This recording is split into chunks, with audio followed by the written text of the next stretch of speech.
We'd still like to call this meeting to order. Welcome to the Wednesday, June 20th, 2018 edition of the Town of Shelburne Development Review Board meeting. I'd like to remind anybody in the audience to please sign in if you haven't already. At this point, I'd like to ask anybody on the board if there are any conflicts of interest regarding any of the matters in front of us this evening. I believe I have one. Okay. The Farrington. Okay. All right. Wonderful. Thank you. Anything else? That's it. Okay. So moving on to agenda item number 2, public comment. Would anybody in the audience like to make a public comment on topics not otherwise included in the agenda tonight? Nope. Okay. Moving on to number 3, approval of minutes for the June 6, 2018 meeting. Does anybody have any thoughts or comments or amendments to said agenda? I wasn't here, Okay, yes. but I'm listed as present, so. No, yep, you're absent. Me and Jeff are absent. Oh, Yep. I was just looking at the heading. All right. Yep. Okay. You look good? All I right. wasn't here. So I'd like to make a motion to approve the minutes of the June 6, 2018 DRB meeting. Have a second? Second? All those in favor? Aye. All right. All right. Moving on to number 4, design review application, DR 18-13, application by Terri Price for the replacement of siding, windows, soffits, and gutters on a single-family dwelling. Property at 787 Falls Road is located in the Shelburne Village Residential District, Village Design Overlay District, and Stormwater Overlay District. Do we have anybody here to speak to this application? Could you please come up and we can swear you in? All right. So if you raise your right hand, I hereby swear or affirm that the evidence I give and the cause under consideration shall be the whole truth and nothing but the truth under the pains and penalties of perjury. I do. Okay, great. All right. I will. There you go. Right, that's fine. So, Rob, is there any things that we should be called to our attention? Okay. No. All right, great. So if you'd just like to give us a quick overview of your project? Okay. Well, I'm hoping to, this past fall, I had a new roof put on my house. It was needed. And of course, now it needs to have the gutters replaced. And then I was contemplating redoing the siding and replacing the windows just to bring it up more current and make it more aesthetically appealing. The application looks relatively straightforward. I just have one question. Have you decided 6/6, 8/8, or? I haven't. Okay. All right, just curious. I think once I talk with the contractor and figure out which would work, it'll Okay. be either one, and then the main picture window will blend in with that. Great. So if there's no further comment, I'd like to make a motion to grant design review approval for Terri Price for the replacement of siding, windows, soffits, gutters at her home at 787 Falls Road with the following conditions. Applicant has the option of installing 6/6, 1/1 double hung windows in place of the proposed 8/8 double hung windows. The front picture window panes shall be proportional in size with the double hung window panes, and a zoning permit shall be required prior to the commencement of construction. Second. Okay. Go, Mark. All those in favor? Aye. All right. Thank you so much. Thank you. Well, good Thank luck. you. All right. All right. Moving along here. Next on the agenda is application SUB 12-07R4, sketch plan application by Trudell Consulting Engineers on behalf of the Automaster LLC for an amendment to a previously approved commercial PUD site. The proposal includes regrading of gravel area in the western edge of the site into the gravel parking area for vehicle inventory. Property is at 3328 Shelburne Road. It's located in the mixed-use district, Stormwater Overlay District, and Floodplain and Watercourse Overlay District. Is there anybody here to speak to this? And have you signed in yet? Back there? If you could just sign in quickly. I'm Jeremy Matosky. Okay. Trudell Consulting Engineers. Okay, great, thank you. And Jeremy, as soon as you're done with that, I'll just have to just swear you in.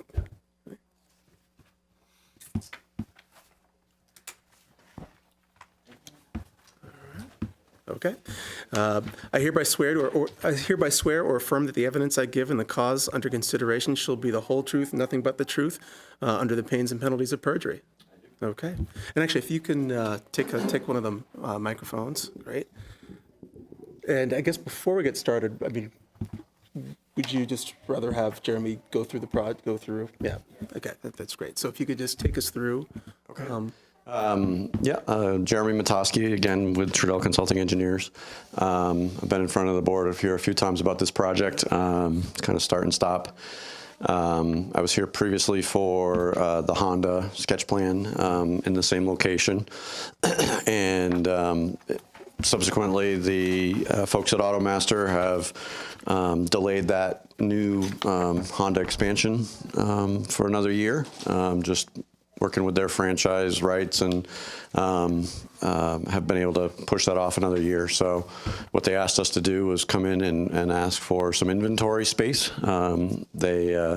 They're doing really well. They're selling a lot of cars, and they need a little bit of extra space to store those cars, both new inventory, and then when people bring in lease returns and trade-ins, they need a place to store them. So since we've already designed that location on the site plan for new impervious surface anyway, and permitted that, we felt it would be fairly straightforward to just extend that existing gravel parking lot to the east and to the south of the existing paved lot, and that will allow them to store, I believe, about 170 something cars worth of storage, as shown on our site plan.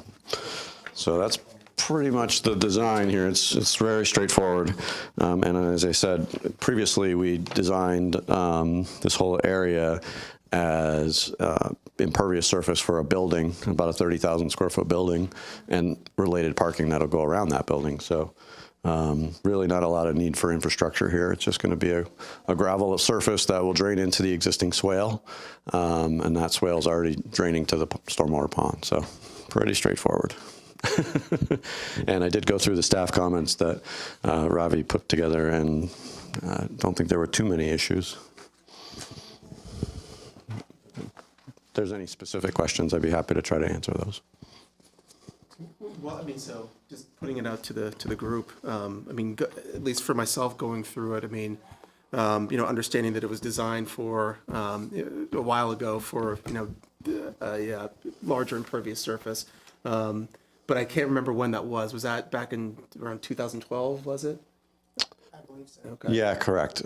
So if you're not familiar with the site, it was greatly expanded right around 2012. Automaster's been there, I believe, since the early 90s, and they've added to the dealership a few times over the years. But our most recent large expansion was when they acquired what was the former Ondovich parcel, and a lot of that had to do with providing additional storage for their vehicles, more sales that they've been doing, and eventually this second Honda dealership building. So as I said, they still have every intent to construct that in the future. The timing of that is just is not, we're not ready for it yet. Right. So the existing stormwater infrastructure can support this? Yes. You don't need something that was approved for the expansion to take care of this, or? No, it was all designed and state permitted for this impervious surface. So we have a state stormwater permit, Jeff, for all of this impervious, and actually I think a little bit more. But the and the way this site was designed and drained along that driveway out to the old Ondovich estate, we really don't need to do any kind of infrastructure. It'll just drain right into the existing swales, which are collected into the stormwater pond that's shown on the site plan to the south of the new parking lot. Is that gravel area being used for inventory now? No, well, there's an existing lot out back that's gravel, and I believe that's primarily employee parking now, and possibly some trade-in vehicle storage until a truck comes and picks them up. But I spoke to John DeBrule this afternoon, and they continue to want and need and have a demand for more vehicles on site. So they don't have to deal with either having limited inventory for people who want to buy cars, or have to rent another facility off-site to store them locally. So they felt that they could easily absorb another 150, 175 new vehicles on the lot, and that's what we're asking for. And I think just from staff comment, I mean, it still fits, well within the percentages and everything like that. And I think, it's really the stormwater piece is the one that really kind of bubbled up, and this is still sketch, so. Yeah, no, and again, if there's any specific concerns, but very much was part of our plan to pave this area anyway. According to state of Vermont rules, gravel is considered impervious surface, so really, it's already designed to handle it, and don't expect any issues with it. And aesthetically, I didn't really do a lot of renderings or anything for this, because anybody who's driven by the site knows that this is going to blend in as well as anything else. It really will be very difficult to tell that this even happened after it's built. Any other comments? Many public comments? No. Anybody want to make a motion, or I'll make it? I'd make a motion. Okay. First of all, I'd make a motion to finalize the record and close the hearing, and to authorize preparation of a preliminary. This is sketch plan, so yeah, we're approving this, authorizing you to prepare a preliminary plan application for SUB 17-07 with the following conditions. One and only, that they obtain comments from the appropriate departments per section 600, paren 28. Second. All those in favor? Aye. Thank you very much. All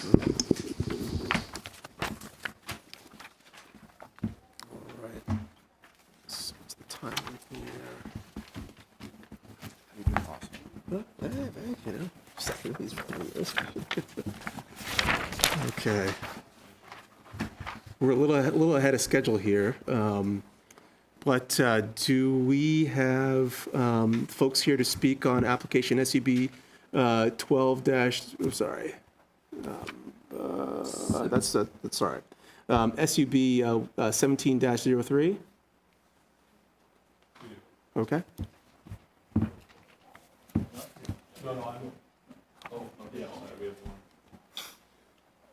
All right. All right. Hello. All right. Yes. I hereby swear to affirm that the evidence I give in the cause under consideration shall be the whole truth and nothing but the truth, under the pains and penalties of perjury. I do. All right. Oh, okay. That'll suffice. So jump right in, or is there anything you want to start with, Rob? I think we probably had a conversation about this a little bit earlier this week, but I think that I'll allow the applicant to speak first and raise any questions by the board, and if necessary, I can jump in and, All right, great. And address any concerns of yours and the applicant's. Yeah, I'll give you a quick overview. Perfect. I think Chris Gallipo, civil engineering, I think most of you know me. Alan Kirkpatrick, who is here tonight, owns a property on Spear Street at 6747 Spear Street. So north, the intersection is just to the south where Irish Hill intersects. I think you guys are probably familiar with the, I just want to make sure. Are you getting this? You can hear? Okay, great. And again, it was in for sketch several months ago, but essentially Alan owns an existing 4-acre parcel, and what he'd like to do is subdivide it off, so there's a 1.7 acre parcel to the north side of his existing residence. In your packet, you guys have a survey plat. We have the existing condition site plan, and then we also have the proposed condition site plan, which is very similar to what you guys saw in sketch. Essentially, the utilities is going to have a proposed drilled well, a small septic tank pump station with a force main, and then a small driveway. We're not proposing a new curb cut off Spear Street, and the driveway and the curb cut will actually be off from the existing access to both Allen's and also the Lafren's property to the south. It's a pretty straightforward project. There is Act 250 jurisdiction on this. This was part of the original Oda Hubbard and Mac Farm subdivision. So at the same time this was subdivided, Mac Farm was subdivided, as well as the Lisserog property, which we were in front of you guys several times on the other side of Spear Street. There was a couple things that I know were addressed at sketch plan that you guys had questions on that we can address, and then also staff report. So I don't know if you want me to, if you guys have questions or if you want me to go over. I think there's really two main issues. Well, why don't we start there? Okay. And, we can sort of backfill on anything else that's pertinent. Yeah, Make sense? so the first issue that was brought up at sketch plan, and that was actually being presented by a different engineering office, was the sewer connection.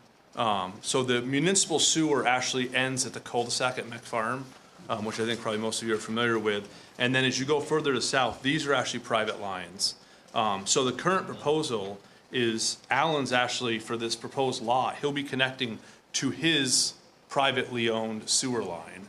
So what it is right now is it's an existing line that comes out of Allen's building. It's gravity due north, and then it's gravity from this point further to the north to a series of manholes, and ultimately to the manhole at the cul-de-sac, which is municipally owned.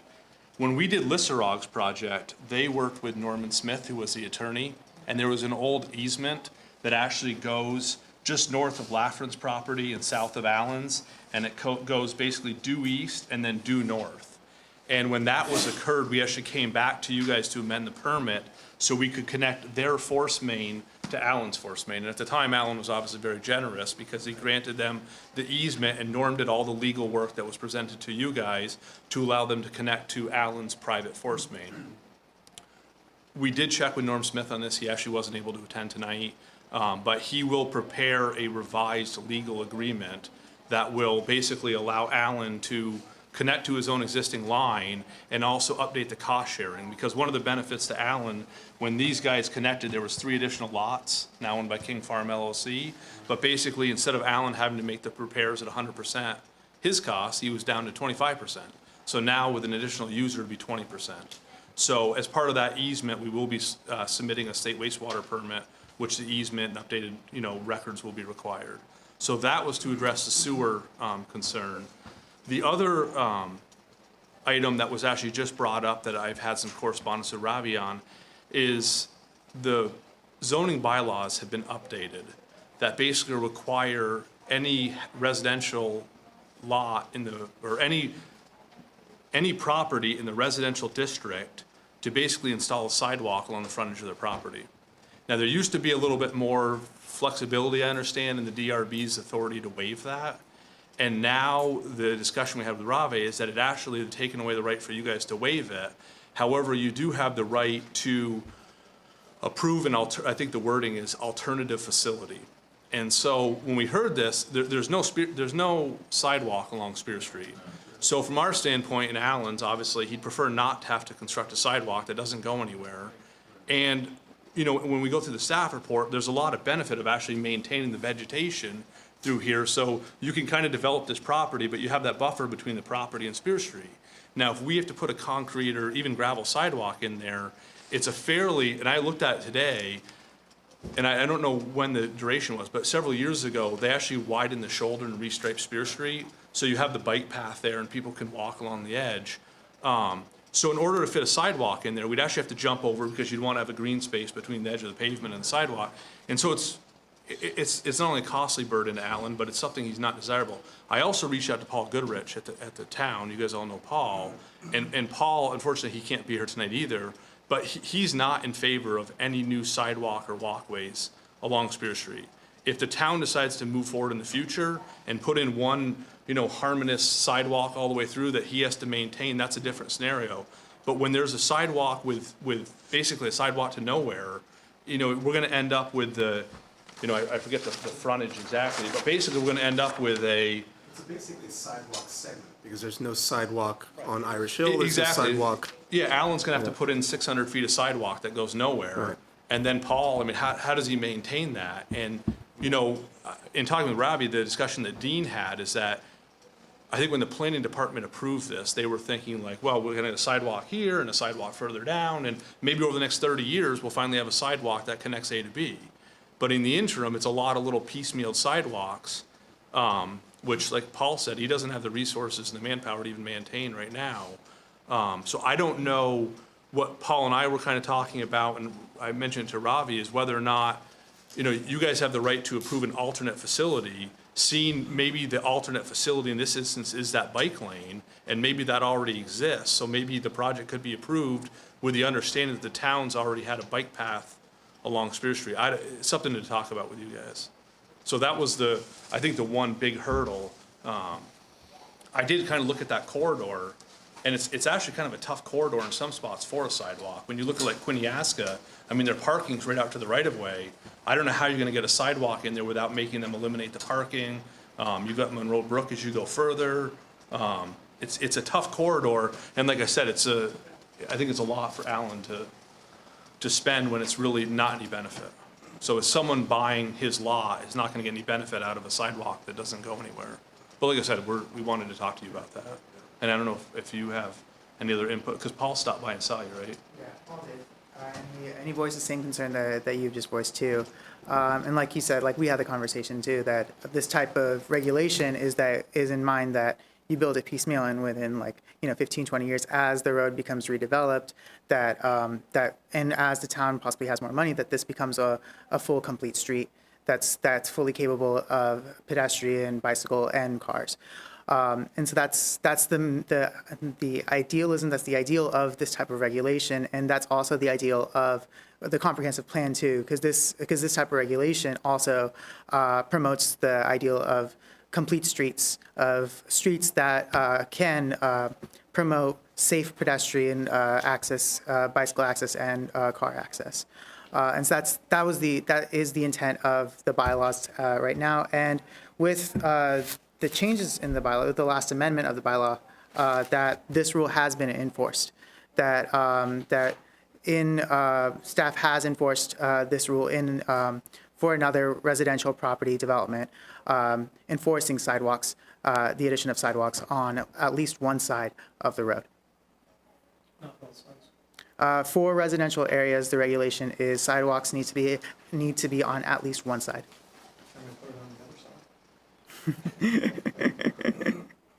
Yeah, as long as it's on one side. Is it the trigger for this a building permit? Is it only subdivision or what? Or is this gonna be, so any applications, if someone wants to do an apartment or a garage, if they submit a building permit, are they then forced? And I know this came up like when we did the museum project. That was a little bit different because it was a downtown core of Shelburne, and it really made sense. The hard part on Spear Street is that, you mentioned like one side of the road, without having a comprehensive plan and knowing which side of the road makes sense. That's the part of it the big, first of all, the closest even sidewalk-ish area ends at Thompson Road, which is, half mile away. But without any guide or without any sort of, all right, it would be one thing if that sidewalk went all the way up to the top of Irish Hill. But really, how do you know where to put it? Should it be on that side of the road? Should it be on this side of the road? I don't know. It just doesn't seem to make sense to me to force something like that. I get the regulation and I get the reasoning behind it. I think there's good intent, but I don't know. It just doesn't seem to make sense here. It seems, quite frankly, silly. Yeah. A little piece of sidewalk there going from nowhere to nowhere. But it sounds like we've got our hands tied a little bit here. So what can be an alternate. Right. Yeah, and I looked, I mean, again, I just was, like I said, this kind of popped up in the last couple of days or last week. And so I've been talking with Robbie, and like I said, I talked to Paul. The only thing I could find is, you guys have this Shelburne Bike and Pedestrian Path map. And when you look at that, it doesn't even indicate, and again, it's an older plan, so it obviously didn't get updated. But it reflects a proposed on-road bicycle lane, which has been completed. So that component of Spear Street has been completed. But again, there's nothing about sidewalks there. And it almost seems like a study should be done first. So, you figure out what the best location is. I know the water department spent a huge amount of money replacing a section of water line due to hot soils. As you go further south, they're still questionable. They have a lot of water breaks. So I assume if the path isn't going to be a real benefit in the short term, it's going to add cost to the municipality to replace and upgrade infrastructure if there's a path over it as well. So that's just another thing it seems like some thought into which side of the road and where this is going and what the general goal is would be helpful. And maybe more palatable to the homeowners. But. To me, best the bike path serves as the alternate facility. I really don't see where there'd be a need for an additional sidewalk, but. Well, except that, we are proposing that for the west side of Quiniesca, that multi-use path that'll run the whole length of that. The only issue would be, I think, the only difference is there's a path that leads to the top of that Yeah, hill. I know. So That's it actually extending- connects to- it actually yeah, connects to I know. something.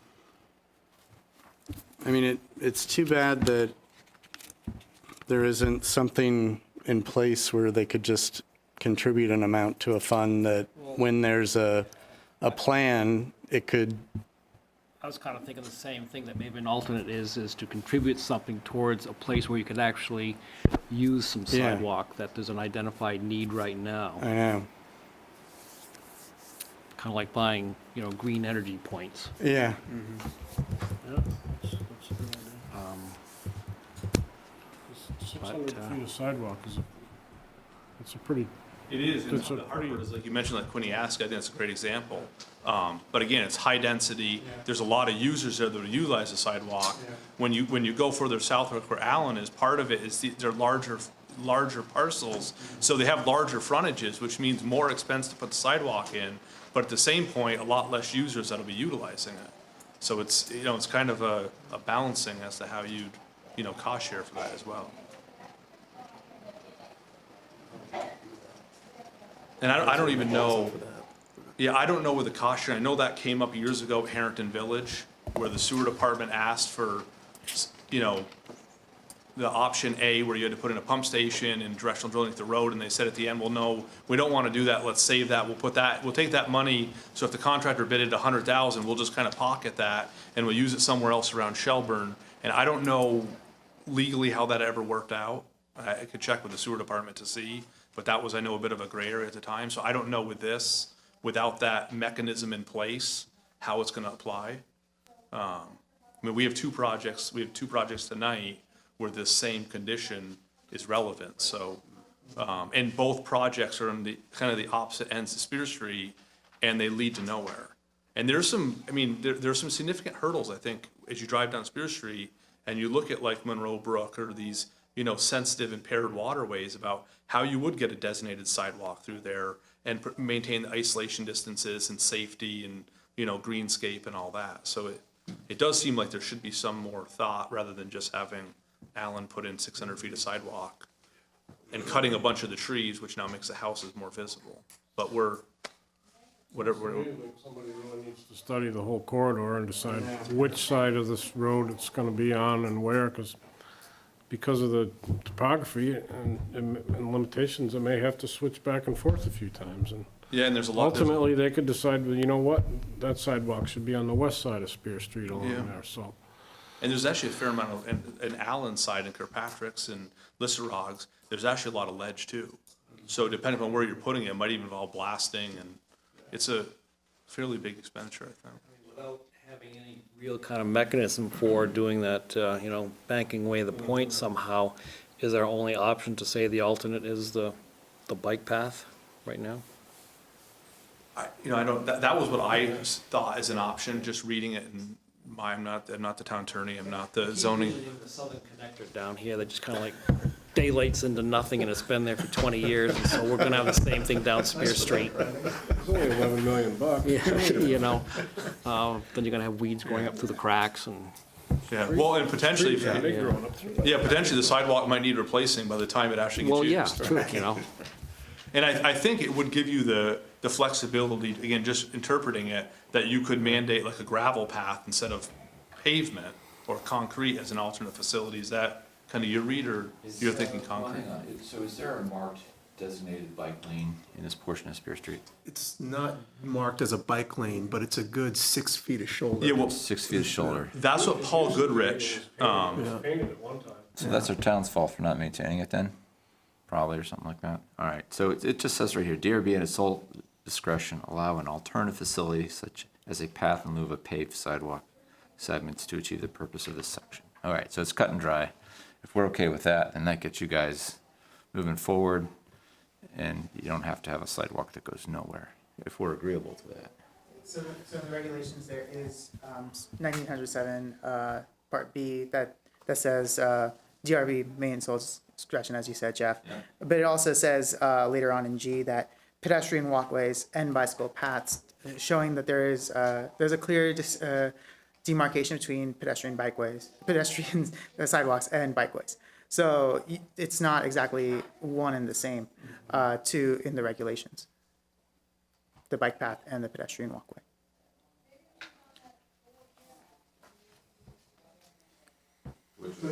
So my point would be, Is it still in our purview to make the distinction and make the decision as an alternate, or?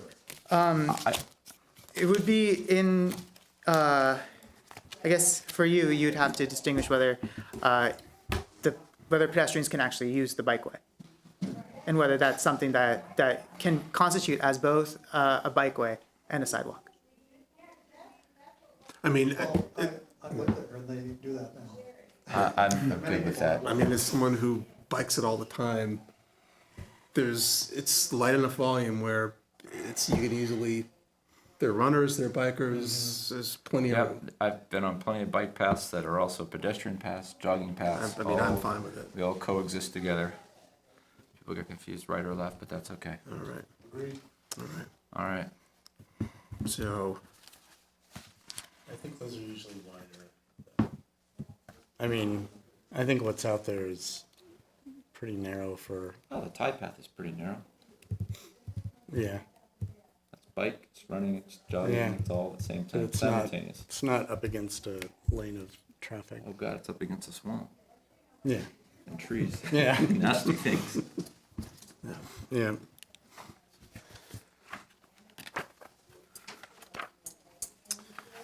okay, well, I'm not sure if I heard any other conditions, or there was something about the submittal of wastewater having to do with the sewer line. That was the easement. So Chris flagged about it being a private. We're aware we have to address that, and like I said, Norm Smith will update the legals, but essentially he's connecting to his private line. Yep. I do have a question on that though. It does have enough capacity to handle what's proposed? The town does have Yeah, plenty of The capacity. private line. It does, And yes. that- One of That'll get certified by an engineer? absolutely. Okay, good. One of the interesting things with that line, I don't want to go to a lot of detail, is that Allen actually has a gravity line that's run pretty flat. And so when we did the Listerog project, one of the issues is that Allen's line's actually flat enough that he's had buildup on it, and it's actually clogged before. So the state actually encouraged us to connect the force main to the end of it. So by connecting a force main to the end of it, you actually increase the velocity, and so it was actually an improvement. So we'd be doing the same thing with this, essentially, and the amount of time that force main runs is pretty infrequent. Okay, So, yeah, but we will have to have a stamp plans and state wastewater permit. okay, good. Sometimes more is better. It is, correct. Saves Alan from the costly bills of having to unplug his sewer. So I think we're good? I'm good. Okay. Well, I'll make a motion I move that the applicant for SUB 17-03 be authorized to prepare a final subdivision plat application conforming to the layout shown in the preliminary plat and offer the following recommendations. Obtain written permission to connect to the private wastewater line as proposed in the site plan. Okay. Number 2, how we reword that? What do you want to say? The existing bike/pedestrian path on Spear Street will suffice Right, as a, in lieu of sidewalk. that sounds good. Did you catch that? Because I can't repeat it. Okay, Okay. all right. Do we have a second? Second. All right, all those in favor? Aye. All right, thank you.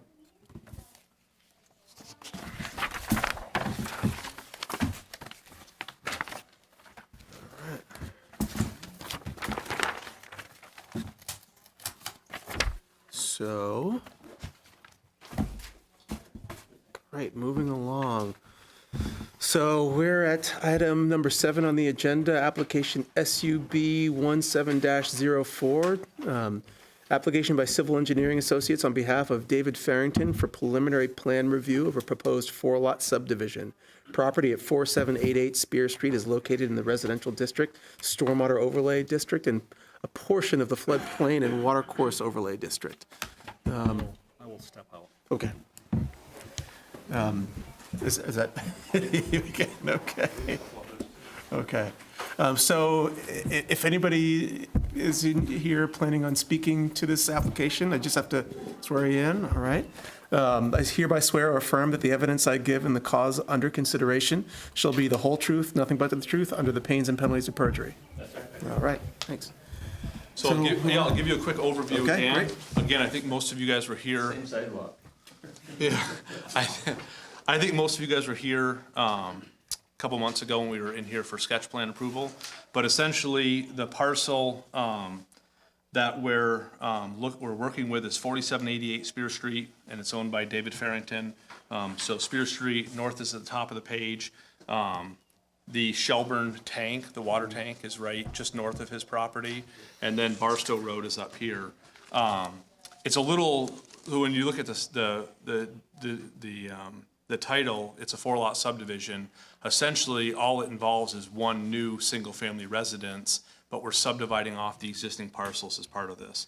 So essentially, it's an existing 23.55 acre parcel, and as part of the proposed project, we're going to subdivide off the existing Farrington construction building, which is located at the end of the existing paved drive, which runs in the south side of the water tank. That'll be 2.7 acres. David Farrington's house, where David Senior lives now, will be a 2.88 acre parcel. And then just south of David's lot, we're proposing a 2.01 acre parcel, which will at some point contain a single-family residence. And so we have not proposed a building or anything for that parcel right now. That would come back for a building permit. The remaining portion of the lot, which is gonna be 16 acres and is entitled as Lot 2, will remain undeveloped as part of this project. I think long-term, and we do have a note there that says reserved for future development, long-term, the Farringtons might be interested in coming back to you guys about doing something. The zone. Wasn't there some question about sort of developable area on that? Yeah, so that at the last meeting, there was a lot of neighbors that Right. weighed in about whether we were impacting this area Right, down right, here and the right. snowmobile trails and the Right, existing. thanks. So Yeah, right now, that's it's right. unposted property, Right. and I think there's a lot of people that use it. There's no That's right. intention as part of this application to change any of that. There's also the vast snowmobile trail. So if we happen to have snow in the winter, Yeah. the Farringtons do allow the snowmobiles to drive across there, and that will remain as well. Yeah. And I think it really doesn't, I mean, you guys don't see many snowmobiles anymore. No, I think they're having a lot of trouble after leaving our land, having permission to travel, so I think it's a dinosaur for them. Too much development, not too much, but a lot of development that's not allowing the snowmobile trails through. So in regards to utilities, the existing 2 structures are served by on-site wastewater systems. So when we submit a state wastewater permit, we'll depict replacement areas for those. We've done test bits. The new residence that's proposed on the new single-family lot, we are currently, so it's a little bit different than the last time you saw it. We're still proposing an on-site wastewater system. Ironically, in this part of Shelburne, there's excellent soils with a huge amount of capacity. So we actually can get an in-ground system out there, which is excellent. We still have the issue with Spear Street and the water capacity. So we cannot propose a municipal connection at this time. So we are showing a drilled well. Essentially, under the preliminary plan rules, staff cannot accept the application without a letter indicating there's capacity in the water. And so we can't attain water capacity at this point. So we're proposing a drilled well, which meets, and Rick Lewis and everybody signed off on that. I think at some point, if there's capacity, David would like to be able to market the residents or whoever lives there have municipal water. But at this point, until this moratorium we have no choice. That's kind of an overview. The staff report, there's a couple hurdles on this we need to talk about. So I don't know if Rabbi wants to raise them, if you want me to kind of go over, if you guys have questions. Just initiate those and we can kind of go back and. So, just continuing on a discussion that I think that the board and you also discussed during the sketch plan review regarding the lot, I want to say lot 3 and the Farrington Construction Business Office. Staff has not yet heard from our attorneys. We've taken your letter into our staff report, and we still need to consult the town attorney in regards to the letter that you sent and also the application as a whole. So staff highly advises continuing this hearing until we are better clarified on the legal status of Lot 3 as a whole. So that's one thing. Should we comment on that? Can we touch on that? Maybe we'll go through each item separately. Sure, yes. I'll let David talk to that more, just to give you guys an overview. You guys probably remember a sketch plan that was brought up, and at the time, Caitlin called it an illegal use, which kind of ruffled maybe David's and everybody's feathers a little bit, because he did get permits for it originally, and we had provided the permits. And, you know, it might be a non-complying use now, it might be grandfather non-conforming. So at the time, the question was, okay, should we continue the sketch plan until you have legal input, or should you guys allow us to proceed with preliminary and you would seek the legal input? Somehow at the town, we waited to submit preliminary plan until you guys had legal input, and Kate wasn't able to get that, and it took longer than anticipated. So eventually we're like, Kate, we need to get this application in. So we submitted the application, we sent department head comments out probably back in February. It's taken a long time to get here because of the department head comments and then the Natural Resource Committee meeting. So David took it upon himself to talk to his attorney, so we had something in the file.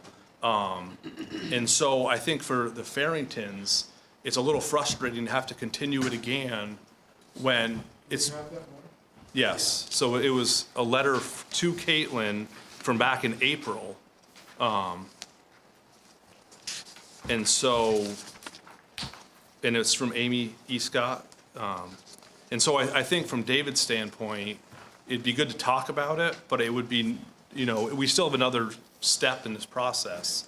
And so to just keep continuing it, it's really I understand, and this has nothing to do with Ravi and the current politics, but it's just something that's been lingering.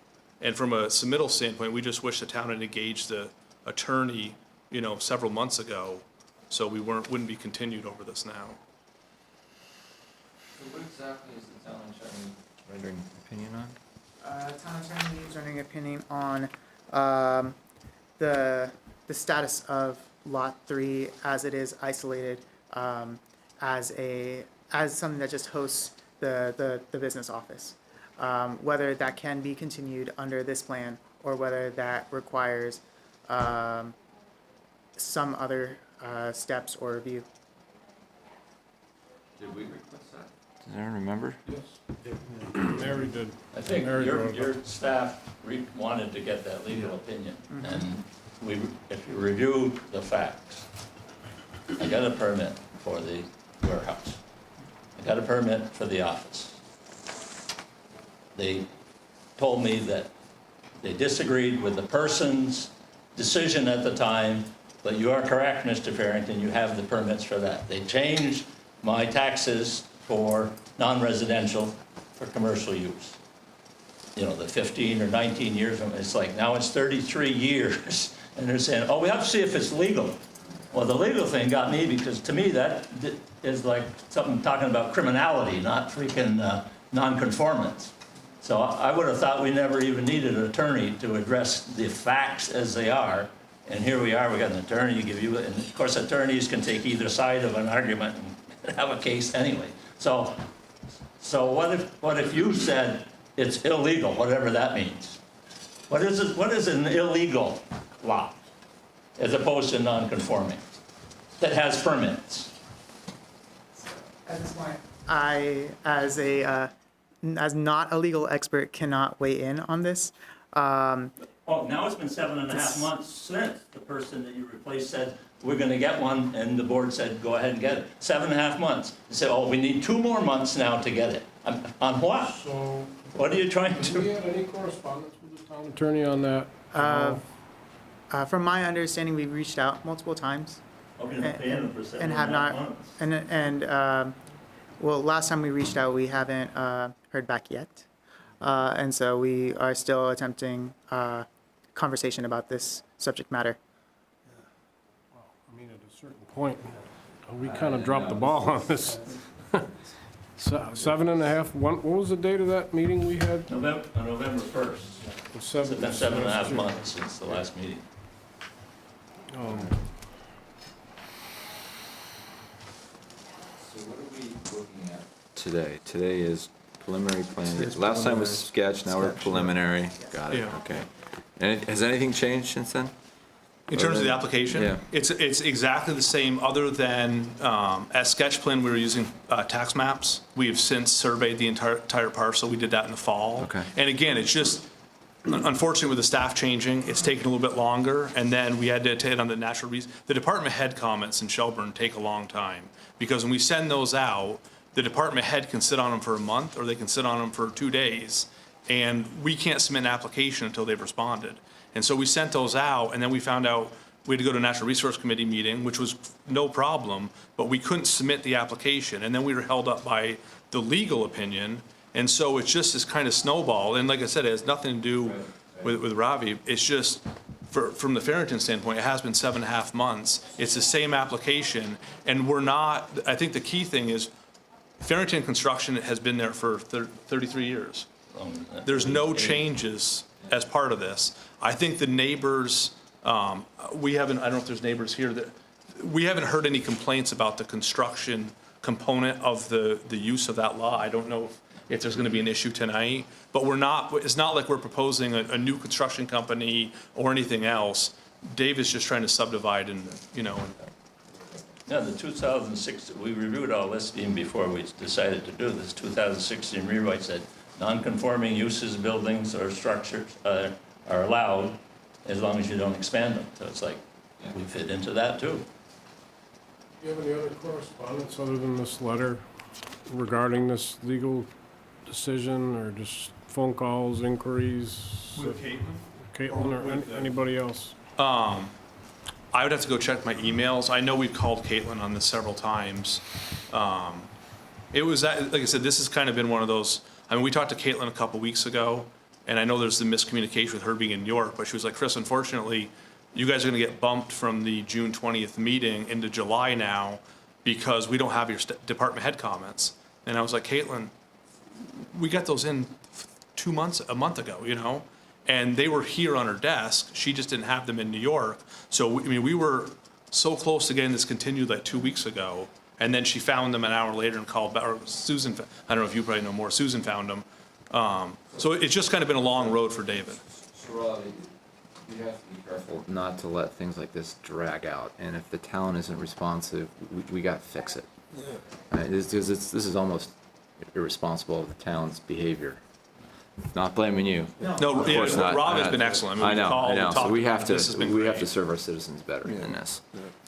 This is a learning moment for me too. Oh, no, I got so, you, I got yeah. you. Yeah. So and, thank you, yeah. So, I mean, we could approve it to go on to I know. final, and then we could get a decision between now and final, and We could consider it or not consider it, and we have considered and not considered legal Yeah. opinion rendered from the town. We get another bite at the apple. Yeah. yeah, I mean, and this isn't the final, so. No, yeah, exactly. Yeah, there's a couple other issues we can move on to if that's helpful, or. Okay. We'll table that one and then we'll. Yeah. All right. Do you have an order you want to go in, or do you want me to? Go ahead. So the next one, maybe we just jump to the sidewalk. Essentially, it's the same issue. Again, it's your call. I think David's preference would be if you felt that this application's consistent with the last one, I think his preference is not to put a sidewalk in, but maybe I'll let David. No, we saw, you know, I'm all for safety, and we have a relatively flat 700 feet, and I didn't know if by sidewalk, I thought I saw the word path, you know, it might be, if it's pea stone, you know, for 700 feet, 5 feet wide, you're probably talking $7,000, which is a small amount for the development, or, you know, you're talking concrete's and curb. You do have a water line underneath it. No matter where you put a 5-foot sidewalk, that water line's right in that right of way, so it'll have to be dug up if you ever need to address that. And then you do have the comments from the guy plowing the snow. I don't know where he plows the snow onto the sidewalk and then plows the. Yeah, I mean, Paul, like I said, unfortunately, he couldn't be So here it tonight. would be nice to have a path, but, you know, whatever you guys decide, we will do it. And I walk that every day myself. I walk up to Quinniasca and back in the morning. In the morning, 5:30, it's beautiful. Try it 4 o'clock in the afternoon, you got your life in your hands. You know, it's, it would be nice. But then again, you have the Monroe Brook, and they'll never have sidewalk, all, you know, along Spear Street without, like you say, jumping across the other side, and that's all ditches and drainage ditches. And I guess it becomes a balance too, so 700 for the sidewalk, more impervious, and then potentially if you guys do a study, or this town does, maybe it's decided the sidewalk actually makes sense to have on the east side, and then you're tearing up everything David just did. Yeah. There is a bottleneck, so 2 properties to the south is the brook, and that is there's a steep, I mean, that's really steep there, so Need a bridge. You would, or you'd have to jump maybe to the north side and secure an easement or something, I don't know. So, I recall biking, there's a nice shoulder there. There is. Yeah, Yep. I'd recommend we consider that in lieu of sidewalk. That type of pathway in lieu of a sidewalk, that's, from what I understand from regulations and also from the comprehensive plan, that's the type of ideal that we would see with this type of regulation in play. That either you have some sort of pathway for pedestrians, and have facilities for bikers and cars, or have something that's shared, some sort of pathway that's agreed upon by the board and also by the applicant that facilitates pedestrian access. And so that so how I interpreted the regulations in this case, when it said for a sidewalk or a path in lieu of a sidewalk, that's how I envisioned it too. Yeah. And I just read it said you don't have the right to waive it, so I said, well, whatever you decide, we're in. We can do something if you decide, if not, let it ride. Yeah, so it sounds like David's open either option. I know Paul's question is, from Paul's standpoint, is that as sidewalks get developed around town, he's got a lot more infrastructure to maintain, and when you have a sidewalk to nowhere, how does he maintain that in the winter? Especially, the Ty Hall path is different because you aren't plowing snow on it, but with this, every snowstorm, he's putting snow on it. And so do you put signage where it's not used in the winter, or is that a liability if someone slips, or? And if that's something that's helpful, we can also have Paul weigh in between now and final. I'm good. There's a lot of things to consider. Yeah. And I think, okay. Anything else from the staff report? There's talk about tree preservation and protection. Essentially, the only construction related to this entire submittal right now is just on the proposed Lot 4, which is actually mostly cleared. In the front on the east side, there was the discussion last time where David had cut a couple trees that were fallen over and cleared it out. All that clearing was dead stuff from the ice storm. Yeah, so that clearing was done.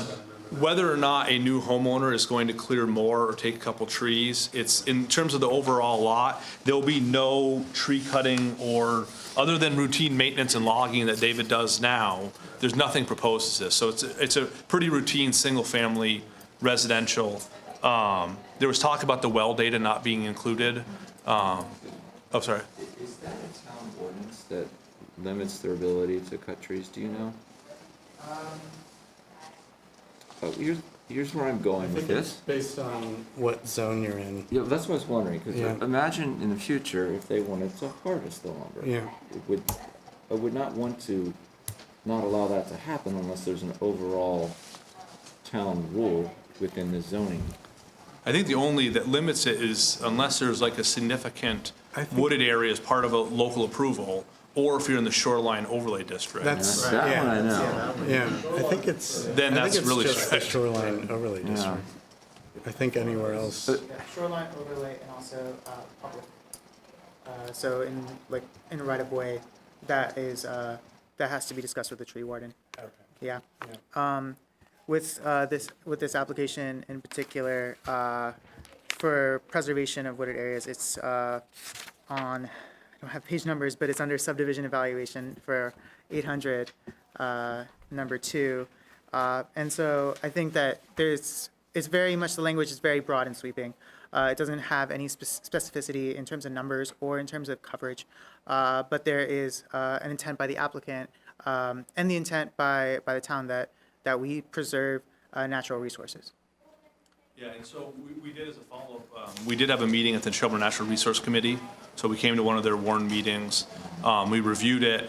We discussed the tree clearing at that meeting. And that, as a part of this application, the only tree clearing that would occur, if any, would be for single-family residents on that lot. The remainder of the parcel will remain the way it is now, other than maybe logging or firewood, whatever their normal scale is. If we come back as part of a future development, we're fully aware that wildlife, tree cutting, all that on the larger parcel will come into play. I just wouldn't want us to put a burden on you, like you said, for clearing for that single-family lot or any other maintenance. I think that lot is where the ideal place to build is, there would be no tree cutting, because it's on if I was doing it, it'd be on this little elevated area, and there's nothing there that would, yeah.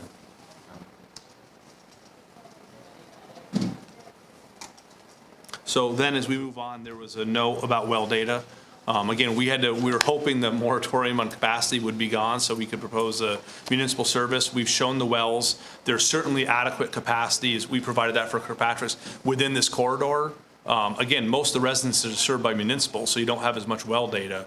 But we certainly can provide well data as part of final plan if you need that. The state will require that for their wastewater permit. So we can, again, the state has jurisdiction since '07 on water and sewer. So we have to comply with all state rules, which we will. The next is the Monroe Brook impacts, and I didn't see so we never saw Joe's municipal impact questionnaire, but we're not, I think there's a little confusion.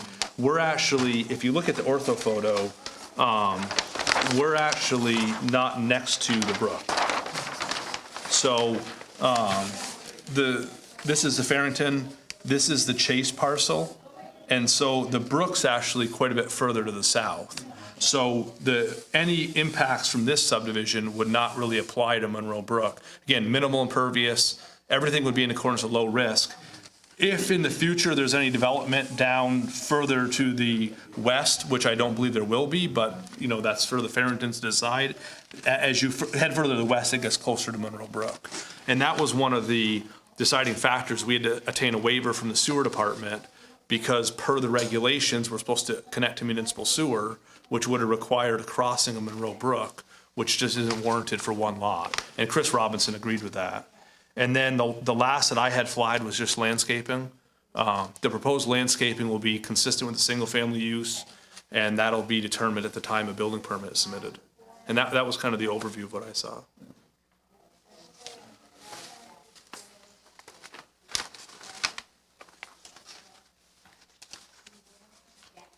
Is that with Joe's note that I noted in the staff report that was not included in your packets now that I look at it, that it was part of the requirement for under 600, number 28, for requiring the approval from all the department heads in town.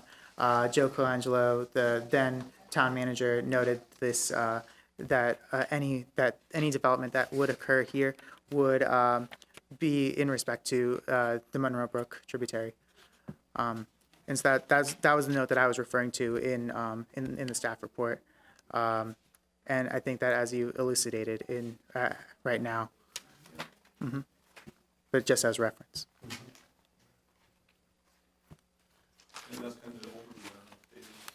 That's kind of the summary of it. Is there anybody, else, from the public here to have comments about this project?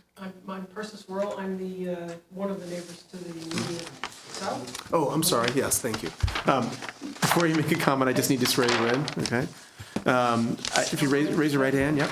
I hereby, yes, and actually you need to use the microphone too. If you can come up here and. Loud of voice as everybody else. It's for the TV, yeah. It's for the cameras. And I don't know if you're ready to revisit So, the nasty commercial issue or not. right, so raise your right hand. You can actually pull it out. Yeah, you can pull it out. I hereby swear or affirm that the evidence I give in the cause under consideration shall be the whole truth and nothing but the truth under the pains and penalties of perjury. I do. Right? Great. I don't know if anybody's really wanting to go back to the commercial issue, and I appreciate that there's some funny legal thing that people just need to dot their I's and cross their T's. I myself am not thrilled to have a commercial area business in a residential area. However, Mr. Farrington has been very reasonable in a whole bunch of things as a neighbor, and I understand the need to clarify the status because it's in nobody's interest to have some further legal confusion for another 10 years. It may be even more unwieldy to straighten out later. But I appreciate the frustration and the timing. As far as the initial permits that from 1984 that are in the report that Mr. Farrington has provided, if in fact that it is basically just for storage of machinery and office space, regardless of whatever legal figuring out the town needs to do for their own security, which I understand, I don't have a problem with that. My concern is to get it straightened out enough so that it doesn't bleed into something else. Even though Mr. Farrington, again, has been most reasonable neighbor, and I don't want to add complications for that, but I'm looking in the long term, solving problems now as opposed to later. I just would be concerned if there were something more than that going on the property in such a heavily residential and wooded area. Any materials, flammable or toxic, or if actually any construction took place there, noise, fumes, any burning of refuse or anything like that, I would be concerned about that. Otherwise, if it's just storage machinery and office space, as the permits say, I got no problem. And if that would help, perhaps identifying that as an agreement, a part of the deal, maybe that will help some of the legal hurdles, just an option and an idea I throw out. And again, I'm trained as a lawyer, and I try to solve problems up front as opposed to later, but often people see them as more complicating. I don't know if now is the appropriate time to deal with, but there has been a slight, very minor, but again, it's just to put things on the table, issue with the boundary line between my property and Mr. Farrington's. Again, we were very reasonable, and we dealt with it as far as the vast trail was concerned, down in that very southwestern corner. It's really a potential problem for the town, because if there are like 3 different surveys between the Farrells, the Farringtons, and the World property, I don't know if I'm game to get together and resolve it once and for all between all 3 of us, because it's a teeny amount of property, but I just don't want to add a complication down the line if you and when you want to do something with that lot too, to have another couple of decades of complications on that. It may be best to try to maybe even resolve that right now as well. I'm willing, I'm open, and I'm sure Mr. Farrell is as well. Because we dealt with the vast trail some years ago, all 3 of us very easily. So there's not an issue major. It's just, again, trying to keep the legal paperwork stuff clear. So those are really, I think, the only 2 things I have any comments about at this point. Happy to write any of that up if anybody needs or wants it. Okay. Okay, thank you. So, I mean, I'm happy to touch on the survey. We're obviously would welcome, as long as David's okay with it, to go over that with you. Our office, we have a couple licensed surveyors. They do a huge amount. I mean, to survey a parcel this size in this day of age, it's a lot of cost to the applicant. And obviously, our surveyors go into it without looking at a property line saying, oh, well, this is what David's been using or not using. You go through a lot of deed research and all that. Just looking at the survey here, and again, I'm looking at where your property is down here. Most of those pins were found. Yep. And it looks like they were held. It's just this versus this. That's the only issue, because the vast trail used to come through there. Yep. And this is what he was using, and this is what my deeds say that. It's almost Yeah. nothing. And that's why it was moved, to just avoid the whole issue. We have no problems with you. You could stop by and talk to I her. think her starting point of the survey was the development above, not Hillcrest, but whatever all those streets are. Yeah. And she called me and said, when they got done, it missed the point that was there, the survey point. Yeah, It was we're over- feet. Not a problem. It was over like 6 feet. and said, Just hey, fine working it out on your own. Absolutely. Yeah, exactly. Now, for use, I see on the, the attorneys tried to touch on the definition of a barn. It is used for accessory uses to the construction company. I mean, we paint some materials in there that can't be painted on a job site.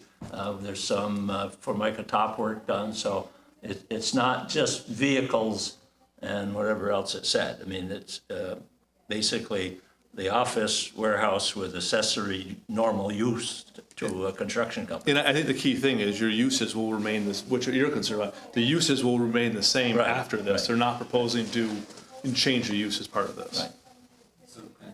Right. It'd be neat to have that documented what the uses are, because it kind of goes back to when the original permit was issued back in the 80s. So would you be willing to do that? Pardon me? Would you be willing to document your uses of the Sure, structure? sure. I'll Okay. give you, everything we do there, I guess. Okay. Yeah. All right. Condition that? Yeah. We might have a couple here. You guys can help me out. Just trying to think what we would do that. So then we have that information, it's on record. So that there's a deviation from that, people can see that. Yeah, we can provide testimony from the Farringtons that outline what the historic use has been, and that way you guys would have that in the Yeah, file. and it won't change. I think we should just make it clear, though, that it sounds like you guys want to go at risk, basically pending this legal decision or legal discussion, opinion that was going to come back from the town's attorney. You know, you want to go, you're ready to go. Yeah, yeah, because by the time we submit it, it's more time, so at least we can kind of let the next step kind of run while you guys are consulting with the attorney, and hopefully Ravi will fast track it, and we'll. It's just the attorney kind of a hard fast.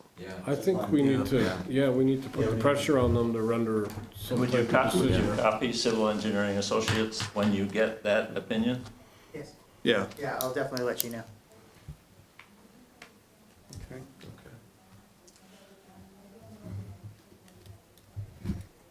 All right. Yeah, I think so. Yeah, sure. Well, I guess we're ready to move on. And looks like we might have a couple conditions. Jeff, you worded the, I don't know where we landed on the plans for sidewalk, but I think we landed someplace pretty close to where we were. Say it safe because they are. Yeah, okay. I can't repeat it. Want me to read it to you? Okay. He said, the existing bike path on Spear Street will suffice as a new sidewalk. All right, that's condition number one. Okay. There you go. I move that the applicant for SUB 17-4, I mean, we're ready for this, right? We're ready to close it? You done? I mean, I'm good with that. Yeah. Okay, Okay. all right.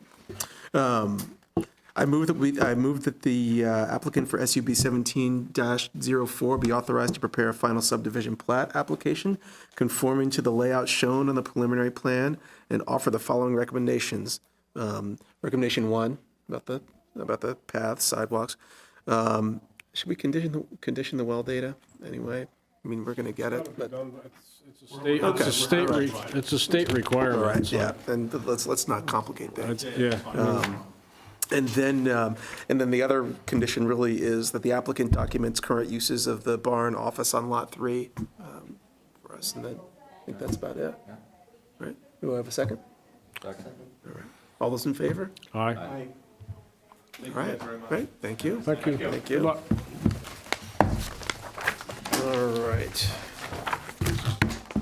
So moving along. All right.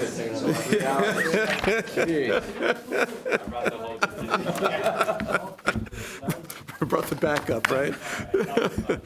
All right, moving on to application SUB 16-2, request for extension. Mr. Farrington? Oh, oh. Hey, Dave. Dave. For our vast view, you don't want to confuse our vast viewing audience. All right. Oh, yes, yeah. Thank you. Yeah. So, request for extension. Just still have to swear you in, right?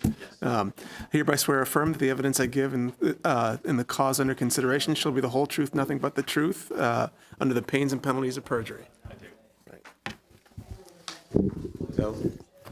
So my name is Chris Snyder Custom Homes, and we have completed all of the work necessary to proceed to our base to get the preliminary approval. However, there was one condition in the decision that we had to receive water allocation, and the town water board has still not been able to have a complete agreement with the city of South Burlington since the last request for an extension, which was in December of last year.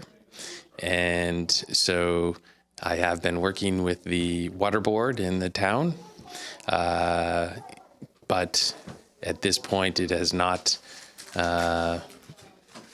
been finalized. And per the interim town manager, there is ongoing discussion, but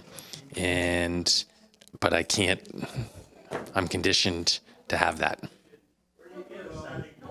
So I'm requesting execs. Sounds like it's forthcoming according to the law. Hopefully. I also heard that on April 1st, and May 1st, and June 1st, and so been communicating very often with the town manager and the interim town manager. So your request is for a 6-month extension? Yes, basically to ensure Yeah. that if there's some other hiccup or Okay. bump in the road that no one's aware of. All right. All right. Make a move that we approve the extension. My second. Great. Thank you very much. Oh, we have to vote. Oh, sorry. Yep. All in sorry. favor? Aye. Aye. Yeah. Sorry. Other business, correspondence? Anything? We do have some findings of fact to. So this whole thing with sidewalks, it's confusing. It just doesn't seem fair to the town citizens the way it is. Yeah. And I don't know. I think we need a plan, and we need like a fund that Yeah. people, there's a formula per linear foot that you put into it, and when they finally have a plan, those funds get used. I mean, I would rather see that than just saying, oh yeah, the bike lane works. You know, There I needs mean, to be something. And then it comes down to the burden of just someone who has owned all that road frontage forever, and they want to put a garage up, and now before they can get that approved, they got it. yeah, And that's yeah. There's that, but also, you know, there should be some parameters as to when that, I mean, maybe it's just, you know, up to our discretion, but some parameters as to when that kicks in. So, you know, for that section of Spear, it doesn't make sense. For where he is on Spear, it makes complete sense. You know, because, I mean, there's, just because you're on the east side and not the west side, you get that burden? Or the west side, Well, no, not the east side, yeah. I mean, just the size, the density of that Yeah, development. yeah, right. There's already an existing True, path that right, that right. leads there, but it can feel arbitrary. I mean, I was worried that he's like, well, hey, I mean, Yeah. if these guys don't have to do it, then I don't have to do The it. spirit of the way it's written is you got to start somewhere. And so I understand Paul Goodrich saying, I don't want to maintain one little segment that goes nowhere. So I think it makes sense you just establish a fund so that when they can put a multi-use path down one side of Spear. The thing I'm wondering about though is, should we be asking for easements for this? Well, I was thinking about that. I mean, because here we are saying, no, the bike path is sufficient. I think the first step, Jeff, should be, they need to Figure out where it would go. figure out where it would go. Somebody I needs to agree. do a study and decide Well, can't how we're the gonna do that. I bike mean, pedestrian path kind of, Yeah, I mean, it would Folks. require a fair amount of engineering work, I mean, I think, to really study it properly, and, so maybe they could, look to getting a grant or something or to, maybe some of these funds go towards that. yeah, I mean, exactly, I mean, you know? and you're absolutely right, now would be the time to get the easements, because like, there's a property down north of that gentleman, Mr. Kirkland's property, that Kirkpatrick's property, that is actually, I believe it's too close, or it's in the right of way. There was an issue with the property to the north, as far as the proximity to the right of way, and, there could be a big legal battle there, and, maybe there's no room to safely put a sidewalk in front of that guy's house too, so I really think we need to step back and look at a plan instead of just throwing that out there as a requirement. But I think we should establish something so that we can either get easements we might need in the future or funding, it's like, Right. I don't think we should just kind of use the bike path for forever, I agree with you. so. What's the mechanism for doing that? I don't know if that would be like planning commission or select Yeah, it's board gonna have to or, go, I mean, I would assume, check with Dean, but I suspect they would have to make another amendment Yeah. to that section of the bylaw, and as far as developing a fund, I don't know about that, but there's definitely some work to do there. yeah. It's probably gonna, it would take, it sounds like a 6-month thing if it started right away. But Yeah. just so you know, Robbie, we had over the last 10-something years I've been on this board, we've always had a list of kind of issues of things that ongoing things, and some of them have been dealt with recently, and the planning commission's busy. But you might ask Dean, those lists are floating around. I've sent them to him a few times over the years. And she was, but a couple times they disappeared and they resurfaced, so. We need to disappear. Yeah. Resurrect that. I mean, and it's not a huge list, but No, but it's just like when something like this comes up, when we run into these things, and it's it's kinda beyond our ability, because we need planning commission. We need what are we supposed to do Yeah. with this? How do we? Right. Yeah, I think in later meetings, this is something that will be up for further discussion, that will be reviewed and we'll have a third party that will step in and say, so this is what we mean by this, and this is how we are supposed to evaluate this, either from the PATS committee or someone from staff or team. So especially since this is at least my first time doing this, and I think Yeah. possibly yours too, that this is going to come up again. This is something that I will confer with staff and bring up someone third party outside of myself that can provide more guidance on how do we read this and how do we enforce this and what can we request from the applicant when we say this. It's almost like if the construction passes a certain threshold, it kicks in, or, I mean, it just doesn't make sense for somebody that's on a 20-acre parcel that's renovating a garage to have to put sidewalk the whole way. So it has to be kicked in by something, or, What initiates it? yeah. In this case, both of these cases, it was initiated by a subdivision, which is a fairly major undertaking, and, Yeah, but yeah, whatever triggers, I mean, we don't see building permits, so somebody was doing a lot line adjustment or conditional use or. This is interesting, because all he wanted to do was, he wanted to just subdivide his property to get this estate all in order like that, and, oh my God, to have that, like, oh, now you got a sidewalk in front of it, whoa. When I reviewed both applications, the sidewalk was, that sidewalk requirement, the site plan review criteria as well as the subdivision rules triggered that. That's gotta be. On one hand, we've got, not in writing, but apparently, and I assume that we've got Paul telling us one thing, we've got the ordinance telling us another, so we're kind of caught in a difficult spot, so, yeah, definitely should be up for discussion, I think. And when I read that part that said it's our discretion to come up with an alternative, I didn't read it as an existing alternative, but you guys did. So, My thoughts exactly too, that's why. yeah, When Farrington proposed that, I thought that's what that meant when he's talking about the alternative. Was the Yeah. path that's like a sidewalk, but also can facilitate bikes and sidewalk.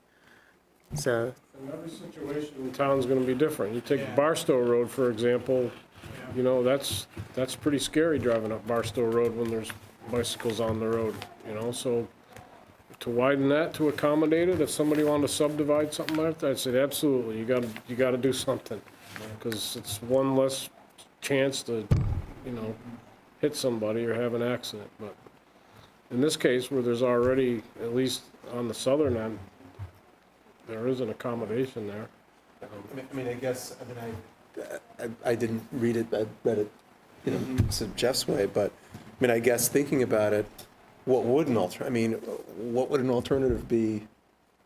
well, I think Yeah. like he was saying, you know, the gravel path separated from the road. Right, but it would still trigger, it would be less Yeah. expensive, Yeah. but it would still trigger a lot of the same things that, But if putting a sidewalk. in would do. Contributing through some established formula to a fund Yeah. is an alternative, that Yeah. would be an easy, It strikes me as being odd because in one sense, it sounds like there's a town plan that says we gotta have sidewalks. Yeah. But on the other hand, there is no plan.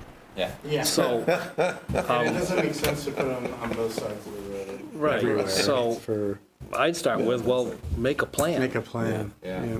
So it might be good if a planning commission hears the last part of our meeting here, so they can get that input. All right. That's what I want, Grant. All right, we good? I'm good. All right. Like to make a motion to adjourn?